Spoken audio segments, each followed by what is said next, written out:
नमस्कार, मैं राहुल वर्मा। आज अभी हम विधानसभा फेफना में हैं, जहां रेल चक्का जाम को लेकर आज 8 तारीख के दिन रेल चक्का जाम था, लेकिन किन्हीं कारणों से आगे बढ़ा दिया गया है। अभी हमारे साथ क्षेत्रीय संघर्ष समिति के संयोजक श्री जनार्दन सिंह जी है। आइए जानते हैं क्यों आगे बढ़ाया गया है और कब तक, मतलब कब बढ़ाया गया है। तो सबसे पहले आप बताइए कि जो चक्का जाम था क्यों आज टाल दिया गया 8 तारीख से।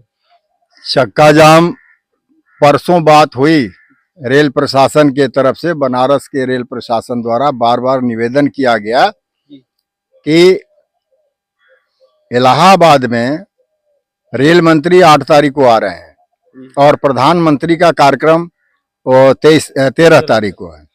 तो उन्होंने बार बार कहा कि 13 तारीख तक हम लोग बड़े व्यस्त हैं उसमें, और चूंकि रेल मंत्री भी आ रहे हैं तो ये जो है 8 तारीख का चक्का जाम कृपया न करें, उसको आप आगे बढ़ा लीजिए।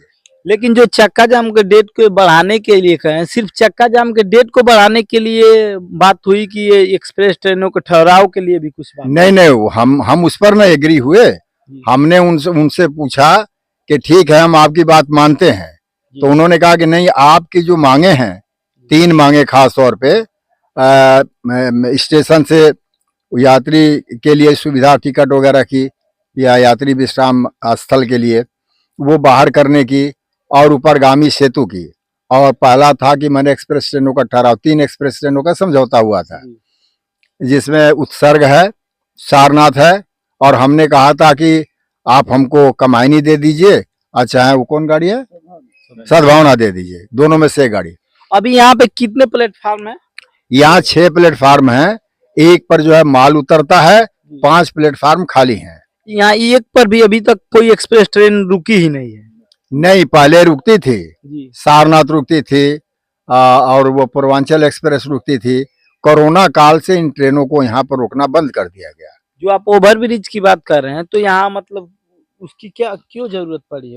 ओवरब्रिज इसलिए जरूरत पड़ी कि जब वो लोग आते जाते हैं यात्री लोग, तो वो जाम हो जाता है, और जाम में घंटों घंटों लग जाता है। गाड़ियां जब आती जाती हैं इधर उधर, तो वो क्या नाम बंद रहता है वो। तो जो आपकी मांगों पे बात हुई, तो मतलब कब तक डेट दिए हो कि हम कब तक आपकी मांगों के सुनेंगे? नहीं तो आप अगला आप आंदोलन मतलब जो चक्का जाम करने कब करने जा रहे हैं? एक्सप्रेस ट्रेनों के ठहराव के बारे में उन्होंने कहा कि आपकी जो ये मौलिक पहली मांग है, ये तो बहुत जल्दी इसका निदान हो जाएगा। 13-14 तक, 12-13 तक आपको सूचना मिलनी शुरू हो जाएगी। उन्होंने हमें ये भी कहा कि हम आपको कहेंगे तो आपके मोबाइल पर भेज देंगे कि कार्रवाई के लिए भेजा गया है, और ये मांग जल्दी पूरी हो जाएगी। वो ऊपरगामी सेतु यानी ओवर ब्रिज, और वो रेलवे स्टेशन के बाहर टिकट खिड़की वगैरह बनाने का मामला है। इस पर गोरखपुर की जीएम वहां पर रेल मंत्री आए हुए हैं, उसमें क्या उसको बोलते हैं, कौन, इलाहाबाद और कुंभ मेला में, तो वहां पर मीटिंग होगी। वो सारी चीजों को, फेफना के और भी चीजों को लेकर के वहां पर वो रखेंगे। उसमें थोड़ा सा समय लग सकता है, लेकिन गाड़ियों को तो आप निश्चित समझिए कि जल्द ही 13-14 के बाद से गाड़ियों के रुकने का सिलसिला शुरू हो जाए। लेकिन 3 महीने जो आप 41 दिन तक आंदोलन किए, तो उसमें भी तो बोले थे कि हम जल्द ठहराव के लिए करेंगे, लेकिन नहीं किया। अगर इस बार भी अगर झूठे, उनकी बातें झूठी साबित हो गई तो 18 तारीख हमने उसी लिए तय किया हुआ है। आप फिर 18 तारीख को चक्का जाम करेंगे हम। 18 तारीख को रेल का चक्का हम जाम करेंगे। 17 तक अगर हमारी चीजों पर सकारात्मक नहीं रुख दिखाया गया, तो 18 को फिर चक्का जाम करेंगे। इसका मतलब क्षेत्र के लोगों से फिर आप ये कहना चाहते हैं कि अगर आप 18 को कहीं यात्रा मत करें? हाँ, 18 तारीख को जो यात्री बंधु, उनसे हम आग्रह करना चाहते हैं कि 18 को यात्रा न करें, क्योंकि रेल का चक्का जाम किया जाएगा, और आपके काम के लिए ही, आपके ही जैसे लोगों के लिए, यात्रियों के लिए, उनकी सुविधाओं के लिए ये लड़ाई है। इसलिए उस दिन जब हम रेल चक्का जाम करेंगे तो आपको दिक्कत न हो, तो उस दिन कृपया यात्रा न। आप जो लड़ाई लड़ रहे हैं, इसमें इस क्षेत्र के विधायक और सांसद क्या कर रहे हैं, कुछ भूमिका? सांसद, विधायक, अभी विधायक जी हमारे साथ डीएम साहब के मिलने गए थे। डीएम साहब ने हाथ खड़े कर दिए। उन्होंने कहा कि रेलवे का मामला है, वो लोग पता नहीं क्या करते हैं, क्या सोचते हैं। मैं आपका पत्रक ऊपर भेजवा दूंगा इसी पर। बल्कि हमने कहा भी कि ठीक है, तो आप यहाँ के प्रशासक हैं, रेल विभाग ऐसा कर रहा, आपके सामने समझौता हुआ है, तो आपके साथ भी दगाबाजी है, तो आप भी इसमें शामिल होइए हमारे साथ। उन्होंने कहा अरे हम लॉ एंड ऑर्डर देखेंगे, कोई तोड़ फोड़ ना हो। हम कहना हमारा आंदोलन कभी तोड़ फोड़ वाला ना हुआ है ना होगा, बड़े अनुशासित ढंग से शांतिपूर्ण ढंग से होगा, तोड़ फोड़ की गुंजाइश नहीं रहेगी। आप जो आंदोलन करेंगे इसमें जो आपके साथ लोग जाएंगे उनसे आप क्या कहना चाहते हैं?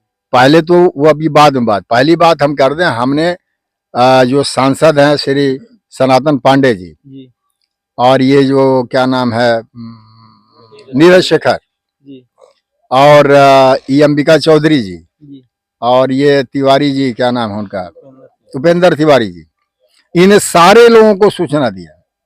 विधायक जी को भी हमने कहा, डीएम से मिलकर के बाहर आए तो उस समय भी हमने कहा ये तो हाथ खड़े कर दिए, आपको रहना है उसमें। तो उन्होंने कहा भाई आप कहेंगे तो हम उस आपके लिए फांसी पे चढ़ने के लिए तैयार हैं। हमको फांसी पे नहीं चढ़ना, बस रेलवे पे चढ़ना है। तो सनातन पांडे जी ने भी कहा कि अब दिल्ली से आकर, हम कह रहे इतवार का दिन है उसमें आइए और आकर के आप, चूंकि आपके साथ भी तौहीन हुई है, आपकी भी बेइज्जती हुई है, रेलवे प्रशासन बात नहीं माना। तो उन्होंने कहा नहीं ठीक है, आप लोग लगिए, हमारी शुभकामना है। वो सब लोग लगे हुए, दोबारा भी जाकर उन लोगों ने और नीरज शेखर ने, सारे लोग दोबारा वहां पर बातें कर रहे हैं। और ये उम्मीद है कि वो चीजें केवल 18 तारीख को जाम न करना पड़े और शांतिपूर्ण ढंग से कम ट्रेनों का ठहराव हो जाएगा। बाकी चीजों के लिए हम अभी लड़ाई जारी रखेंगे। धन्यवाद।